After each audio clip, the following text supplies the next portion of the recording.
qu'elle est vraiment tête brûlée, Dakota. Si tu devais décrire Dakota et Samantha en quelques mots, tu dirais quoi? Dakota, c'est vraiment une personne très instinctive, qui va vraiment foncer la tête baissée, donc un peu de tête brûlée, bien évidemment, solitaire, têtue et qui aime pas trop ce qu'on lui dise quoi faire. Vraiment, voilà, le personnage un petit peu renfermé par rapport aussi aux épreuves qu'elle a vécues dans sa vie, mais j'ai envie de dire qui est très, très loyale. Et Samantha, donc on va être sur une personne qui est quand même diamétralement opposée. Ça va être quelqu'un qui a vraiment besoin de structure et de contrôle.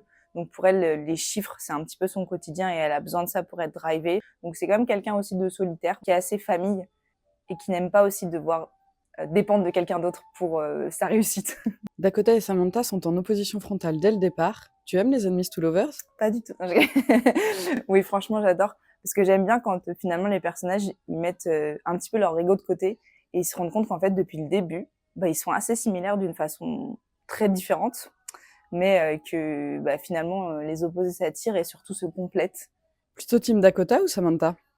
Alors ça dépend. Je pense que je vais dire plutôt Team Dakota, parce qu'elle me fait trop rire. Mais je pense que plus je vieillis, plus je serai Team Samantha quand même. Parce qu'elle est vraiment tête brûlée, Dakota. Si tu devais décrire ton roman en tropes, ce serait lesquels? J'ai envie de dire, donc bah forcément un petit peu d'Enemies to Lover, les opposés s'attirent, slow burn, proximité forcée aussi, parce qu'elles sont tout le temps obligées de travailler ensemble, même si elles se détestent au départ, et aussi elles sont très contentes d'être là finalement. Et, euh, et c'est tout, je pense. C'est déjà pas mal. Storm Between Us, la romance catastrophe lesbienne d'Alex Clark, est maintenant disponible partout.